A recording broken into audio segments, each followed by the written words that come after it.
Hello, everyone, and welcome back to Surviving UX. This is the place for you to air out your UX laundry.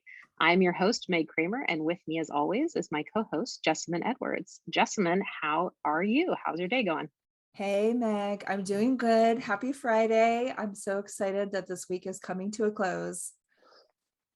Wonderful, yeah. And I know that it is a long day for you. You think you just got off work, correct? That's correct, but I still have a bunch of stuff to do. So the day is not over yet, but that's okay. Oh, Yeah, this week was actually not super bad. Our Q1 stuff is shipping out, so I do have a little bit of a breather, which is nice. And I'm a couple weeks in a couple weeks we're going to do a spring break vacation. We're going to go to the nice. beach, so it's like one of those things where we're kind of in between Q1 Q2, and there's a little glimmer of quiet. Of Yeah. respite. Yes, Nice, exactly. How nice. about you? What's new and exciting? Well, I am still on parental leave here in my house, and I would say most days, we're getting out and taking some walks around the block and seeing some new things, getting some fresh air. Today, not so much. Today was 100% in the house day, so Yeah.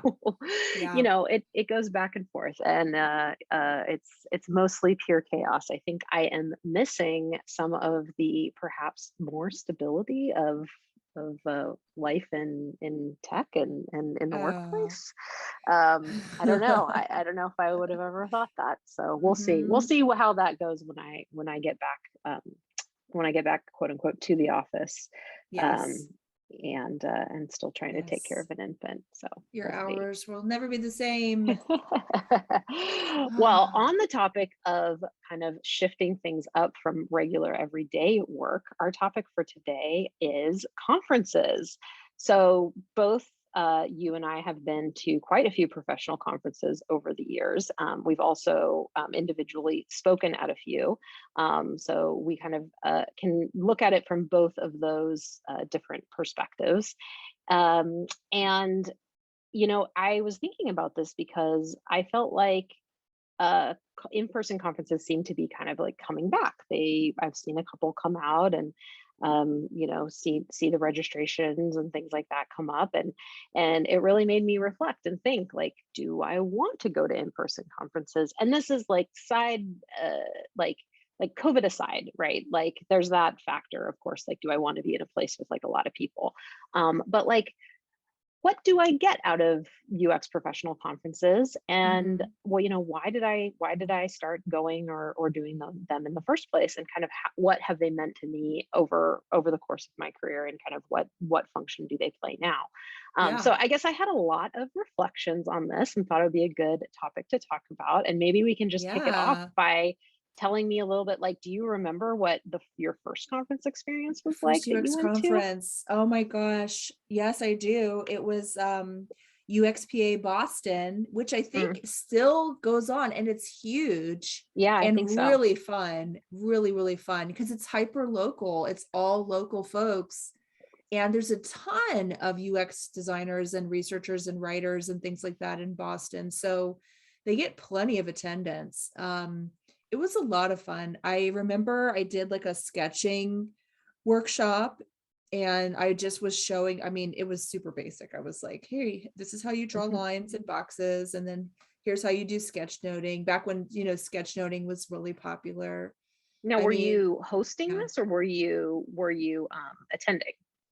I was hosting it. I was hosting the Wow. session, and I'll never forget the line that came out of my mouth when I was up at the front. My boss was in the first row, and I pulled out like my sheet of paper, and I had like an overhead projector kind of thing, like an old school, literally like an overhead projector. And I was drawing straight lines as like the warm up, and I was like, hey everybody, let's do some lines. And then I realized what that sounded like, and I looked up, and I locked eyes with my boss, and I was like, that's not the first time you've heard that today, is it? Or something. And I made a joke, and I was just like, I can't believe I just made a cocaine joke. I've never done cocaine. And I bet most of the people in this room haven't either, but maybe somebody enjoyed that joke. But I always remember thinking, I wonder if my boss thinks I do cocaine. And did your So boss ever yeah. bring it up? She never did, but I should totally ask her. But she saved my butt because I wasn't connected like an idiot to like the local Wi-Fi. And Mm. so when I got to the portion of my talk where I was like, okay, I'm going to play this clip, we're going to listen to it and we're going to sketch along. And then I was like, oops, I haven't connected to Wi-Fi. And she like ran up to the stage and like plugged in the password for Oh, me and then ran back to her seat. And I was like, thank you so yeah. much for truly saving me in front of this audience. Like, what a dummy. I was not prepared in any way. But anyway, it was fun. You know, it was low key. That's the thing. It's Boston, right? It's not like some national stage where people have flown in from all over the place. So it was a little bit more relaxed. What about you? What's your first conference So, experience?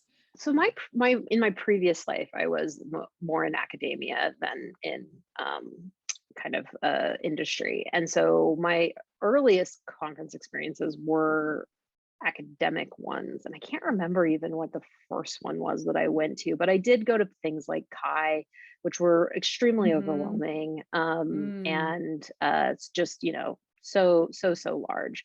And I also went to a couple of smaller ones, which I think I enjoyed more. I was doing research at the time in like educational technology, and so I went to one called Interaction Design in Children, and um, there was another one that was, I think it was like digital media and learning. So ones like that were a little bit on the smaller side, than something as massive as Kai. But then, like, I think my appetite was kind of like sparked by those conference goings in my academic life. And so when I transitioned to being a like somebody in industry, I thought, oh well, I'll just keep trying to go to conferences and keep trying to like present. And of course it was awesome because you don't have to do like a blind peer reviewed multi-page paper on original research to get to speak at an industry conference, for better or worse. Maybe it's much less rigorous standards, but and perhaps more enjoyable to be able to submit. Yeah. But I can't remember what my first industry one was either, but some of the ones I've been to have been so UXPA, not UXPA Boston, but the other UXPA. I think I went to Midwest UX twice or maybe once. I That really sounds like enjoyed a fun that one. hoot and a That holler. that one was really fun because I'm not from the Midwest, but I enjoy that area of the United States, and it was really well done conference. Very few parallel tracks, which I think is something I like. I enjoy is not having to choose from like seven things that are going on at once. Maybe like Yeah. paralysis of choice type thing. So that one was another memorable one for me, and I just attended that one. I didn't speak or anything at that. Although I think I Hmm. did try to submit to that conference once, and they did not accept my Ouch. uh my proposal. I've had my fair amount of rejections on Good conference for talks you. and Good for things. you. Haven't done one in a while though. I mean, part of the reason I would say is, COVID, etc.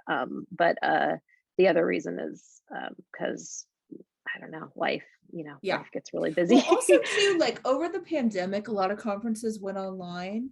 And I don't know, but for some reason, I was just like, I'd put them on my calendar, I'd register for them.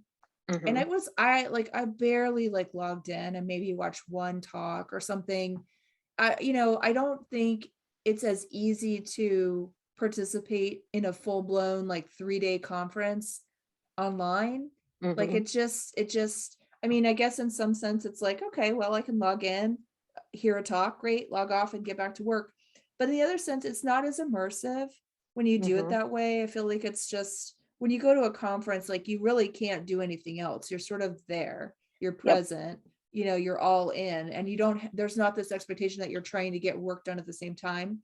So I definitely miss that like sense of being somewhere else. And like it's not a vacation, but it's sort of like a more like immersive experience, and you're talking to people all the time and you're Hmm. thinking. And I think that idea of like getting away from the day to day and giving yourself a chance to like step back and reflect is something that from working at home, it's not quite as easy to do because you're sort of in this routine.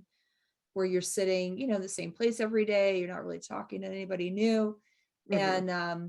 And I just think like that idea of like, if I had the time to think about things, like a lot of times I feel like your best ideas sort of come to you when you're doing something else. Yeah. And whatever it is, like getting out of that rut, it like helps your mind, you know it Yeah. frees things up. Yeah. Yeah, you reminded me a lot of, because as I said, this topic for this podcast came about because I was like, why do I even like going to these things? Because they are a lot of effort to go in person. You are getting on a plane or driving somewhere. You're in a different place for a while. For me, it's like socially very exhausting, which is like hit or Hmm. miss in terms of like how much I enjoy that. I think it's socially exhausting for everybody actually, but it's whether you like that or not.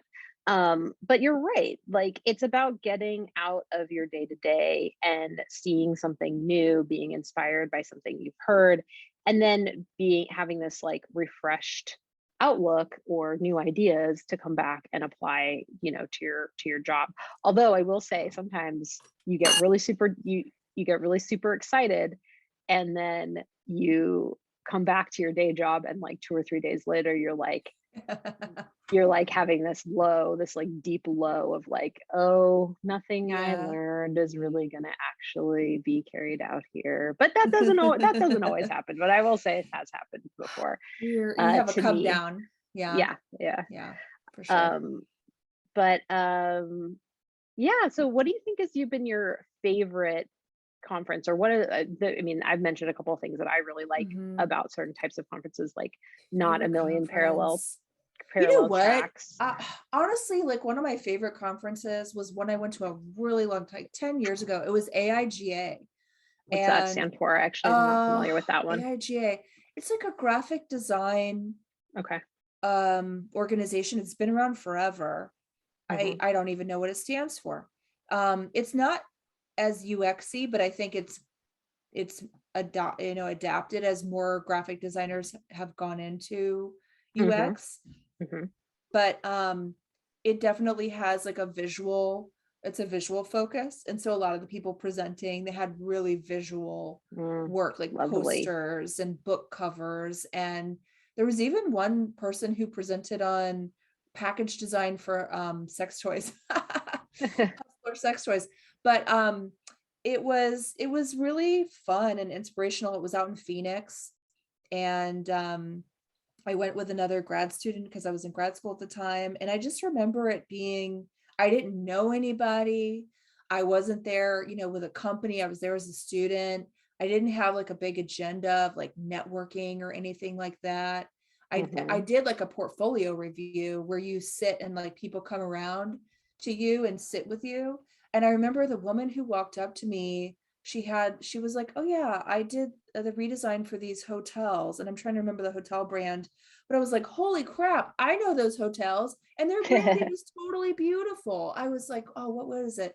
But it was like, the key cards had like leaves on them and stuff. And I just remember how beautiful. And I was like, this lady did that. And she's talking to me now. I was totally blown away. So it was really cool. And I haven't really kept up with AIGA, but I really did enjoy it. And they had a lot of nice little swag, like books and stuff that were cute that I held on to for a long time. But what about you? What was your fave? Well, there's like these, I don't know, I feel like they're kind of like a different genre or different flavor of conference. And maybe it's not even a conference in general, but uh I did get to go to the Qualtrics Summit. So it's put on by Qualtrics, the company. Um and it was way more like a party than anything else. And I I knew paid this for was going like to be your answer, by the way, because I remember when you came back from this conference and you were like, I went skiing. And I was like, what?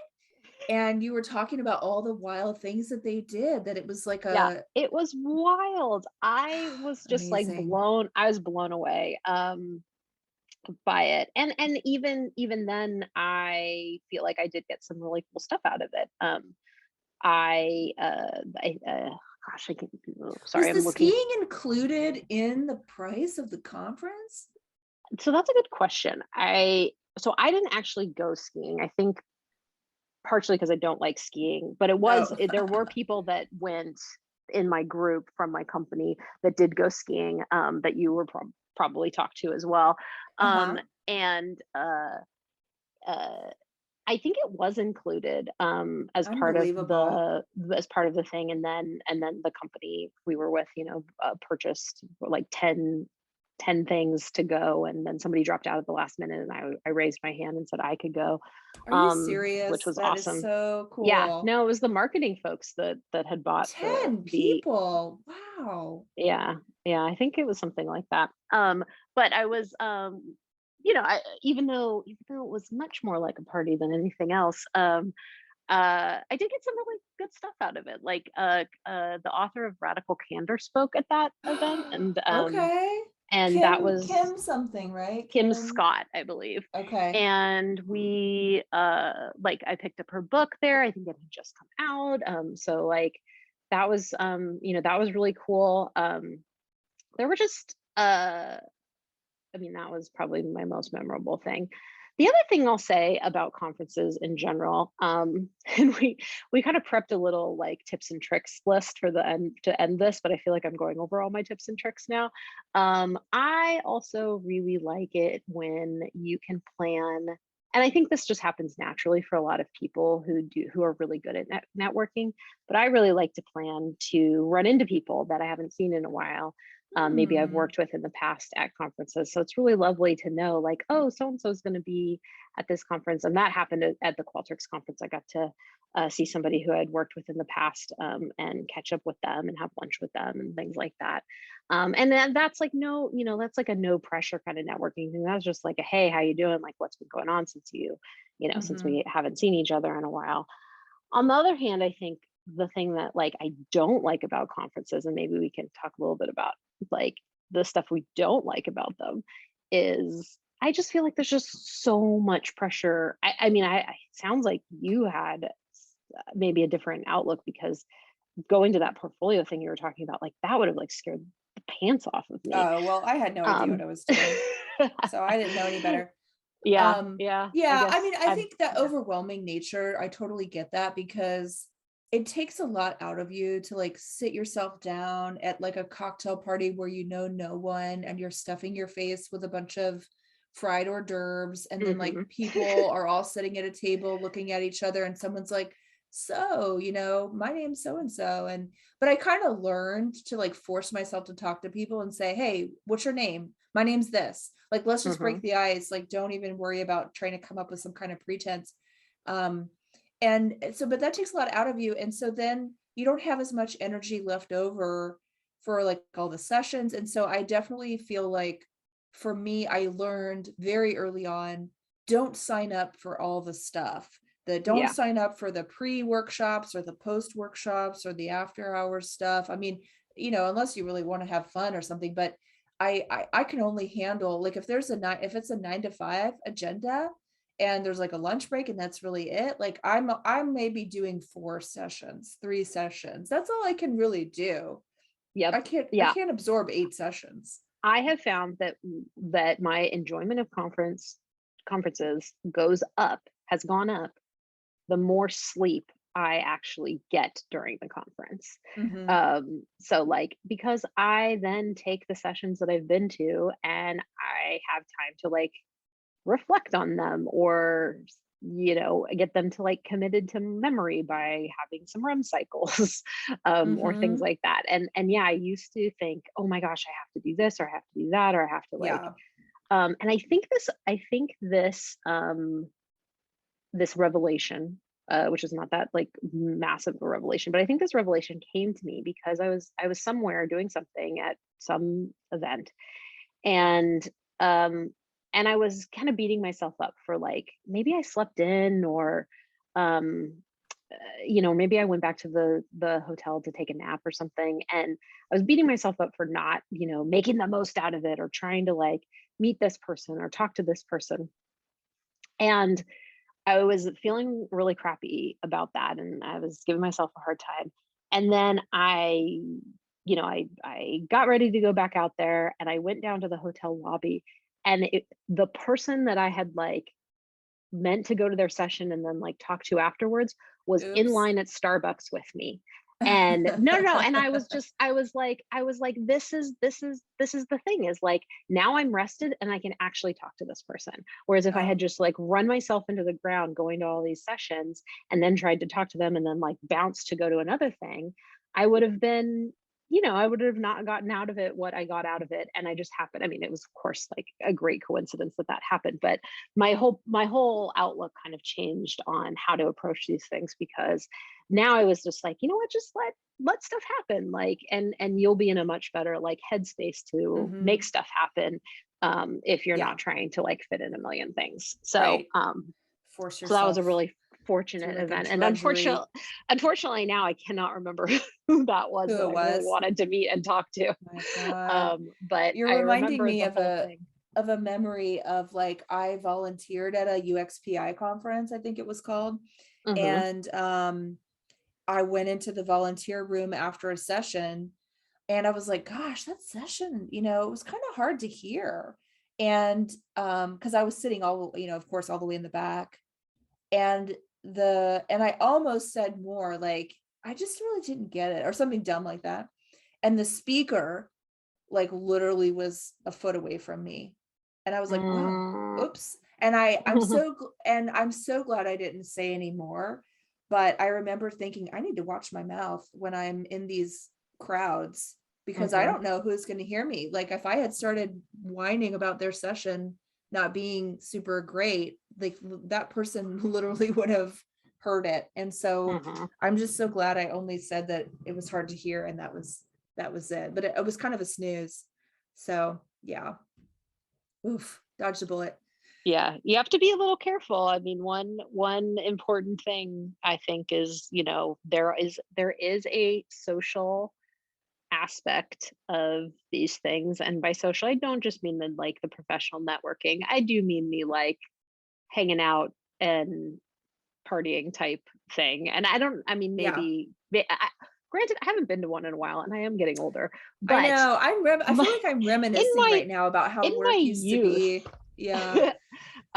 there was more of that aspect to it, and yeah, you that's still a professional space, and yeah, Yeah. I don't know, I think it is uh potential hazardous, Yeah. potential You hazard can screw potential yourself. hazards. You never know Hmm. who's Yeah, listening or watching, or yeah, you're making yeah. snide comments and someone else is like, oh, who's that?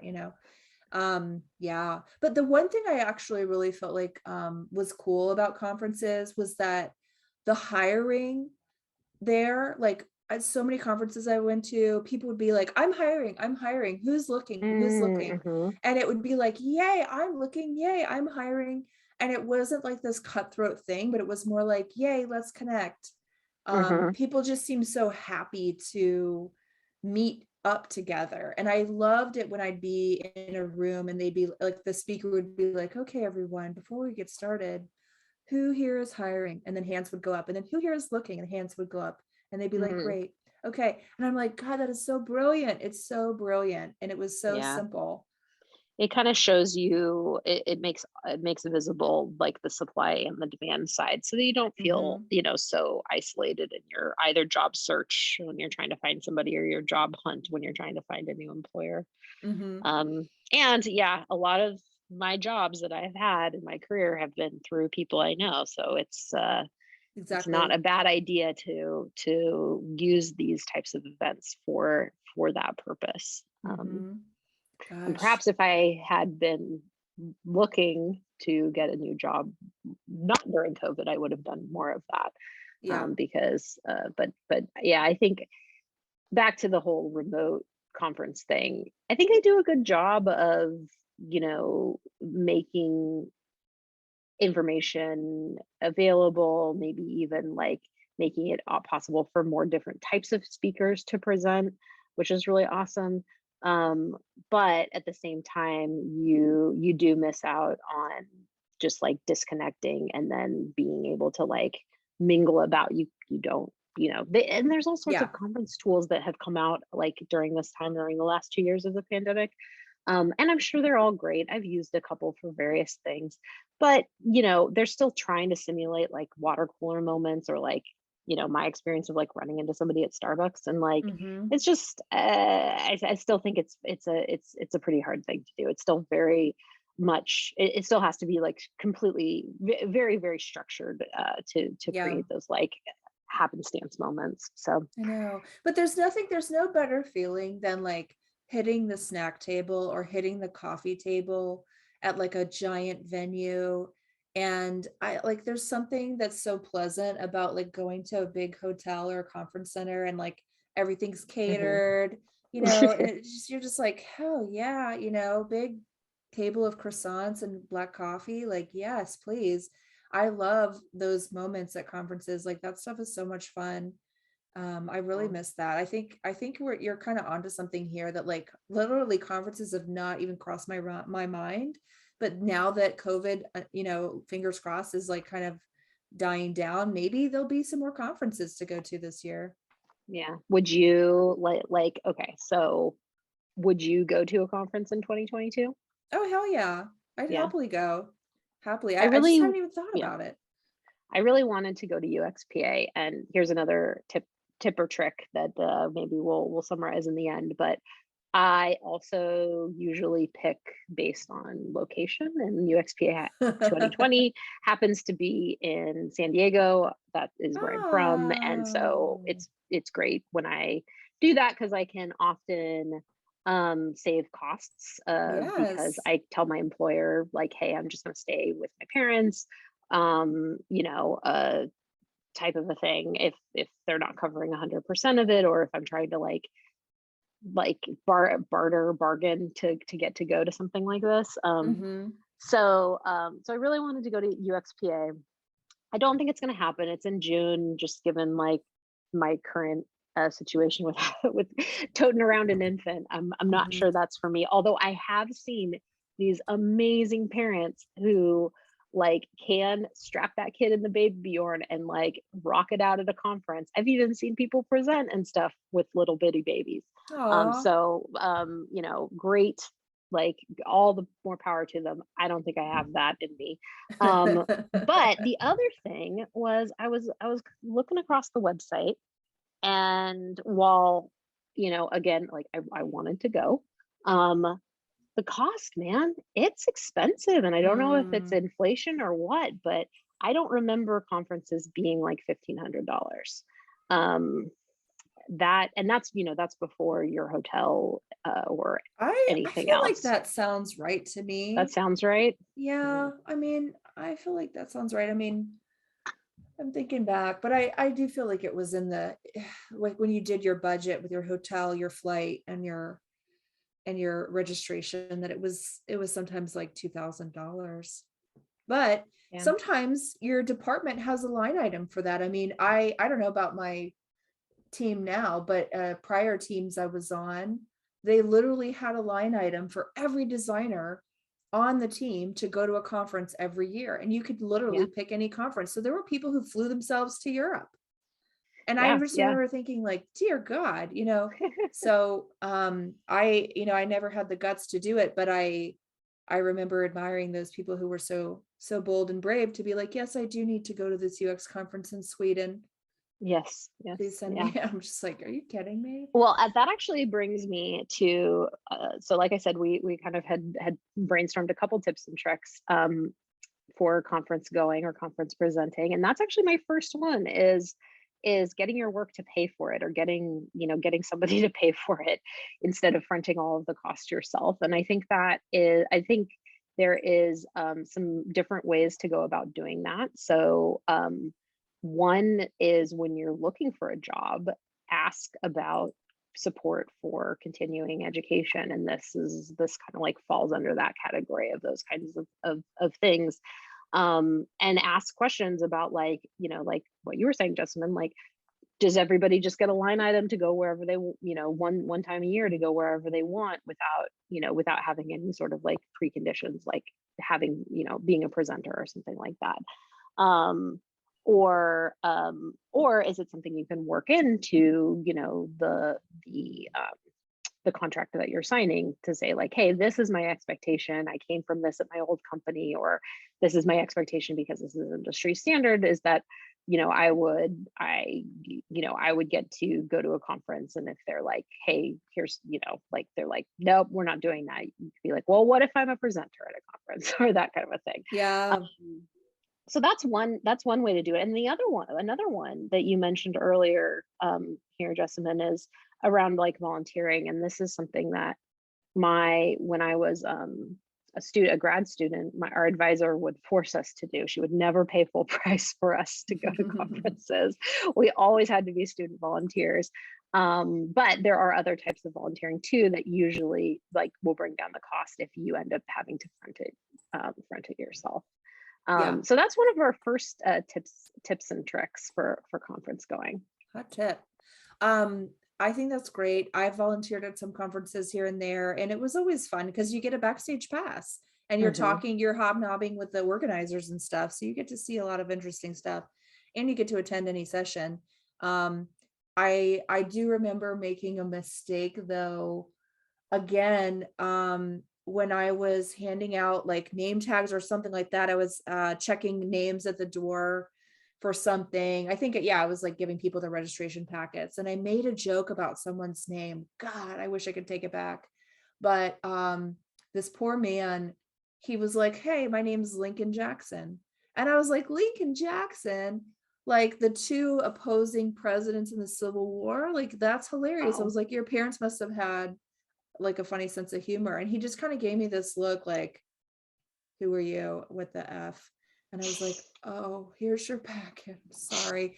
And I was just like, oh my God, I guess that was a real dumb move on my part. So maybe I shouldn't be a volunteer at conferences, or I don't know, but yeah. So The other thing that you might get out of conferences, maybe depending on how your organizers roll, is if you're a volunteer, sometimes you get first pick at the food because you're putting the food out, whoa. See, that's a which is reason right nice. there. Yeah, yeah, Um, yes, I wanted to touch on one more thing before we start to wrap up, but that was yeah. like submitting. So you said you've Yes. submitted and gotten rejected. Have you submitted and gotten approved? Yes, a couple of times, and very different processes for very different conferences.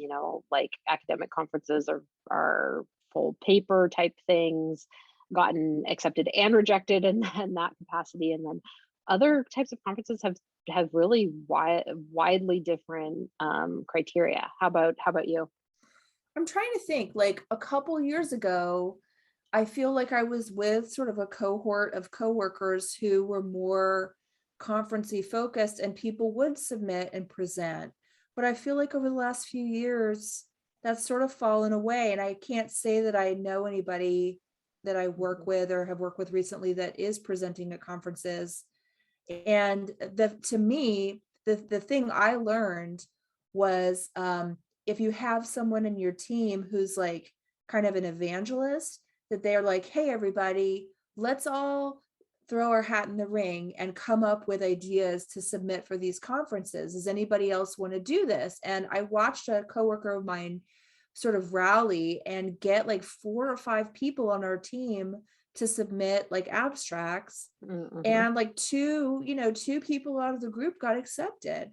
And it was just like a total moment of positive peer pressure. And I've tried to duplicate it myself, like with Mm, others, and I've been somewhat successful. And I have like submitted and stuff and gotten approved and given talks, and it was really fun. But I think having other coworkers do it with you together, even if you're just mhm, submitting, everybody's submitting different ideas, it's really fun to do it that way versus like for me toiling away in mhm. isolation. So I would say try to find a buddy at least. Yeah, and it always strengthens your application or your submission too if you have people looking over it, giving you feedback even before you start, writing the True. talk. Um, so I think that's a really good tip. And I would also just say, like, for folks who are hesitant to submit to conferences, that it is a really good experience to have. under your belt, and to kind of say that, say that you've gone out there and done something kind of on that scale. Um, you'll never know what will come out of it, and how what kinds of things that'll bring you at your current day job. One other note, though, one other caveat is, of course, that in a lot of workplaces, you will need to make sure that what you talk about at these conferences is, allowed to be Vetted. talked about, Yes. which is a whole other process in and of itself. And like you were saying, Justin, and like some of the times I think people kind of lose their energy or fervor or excitement for doing these kinds of things, is because kind of some of the bureaucracy and the red tape of the corporation that you work Right. for. So, it's a double-edged sword there, but you can always talk about things that maybe aren't the work that you're doing at your job, too. So it all That's comes back to true. having a good idea, I think. That's true. I've definitely seen designers talk about stuff that's totally unrelated to their day job, and they'll just pick a topic. I remember a friend of mine, Smitha Prasad, she did a topic on international UX, and she just went out and researched her own stories and examples and gave a talk on that because it was something she was passionate about. And I remember being like, wow, so impressed that she even had the energy, I guess, to like hunt down all those examples. And it was cool. And I remember another guy I worked with, he was like, I love chatbots. I want to talk about this. And he would submit and present at conferences on chatbots. And he never did any actual chatbot design as far as I know. Yeah. So Oh, yeah. I have a great story about this, actually, which is that I did a poster session at gosh, what was it? Information architecture. And it was really, I wanted to do it on sign-in screens. This was many years ago, on sign-in screens. And so what I did was I just went to like a million different websites and just captured what their sign-in screens looks Mhm. like, and like printed them all out and put them on my board, and like talked about like signing up and signing in and all this stuff. And this was long before I ever worked in identity, long before I ever worked in the what I work in now. And I think back on that now, and I'm like, wow, that's so funny, because like I was interested in that stuff. I did something about it, and then years later, I actually started, basically my whole kind of UX focus now is in that kind of space. Amazing. So yeah, Oh, so that's anyway, cool. you never know where it'll take you. Yeah. um well, I hope that anyone listening today to our podcast either gets inspired to think about going to conferences, or conference hosts that are thinking about bringing stuff back in person, know that this is something that hopefully people are Yes. excited about going back to. And thanks for putting the effort in bringing these things back. Whether or not Jessamyn or I can actually get to one in 2022, that Oh will my still be gosh. TBD. But if we can, we will surely talk about it on the podcast. Yes, absolutely. I feel like we should. I'm so inspired now, just dreaming about being in a hotel room. It sounds so wonderful. So I just want to let everybody know we'd love to hear from you. Write us about your conference experiences or anything else going on with you in terms of UX career at survivingux@gmail.com. We'll talk to you next time. Bye.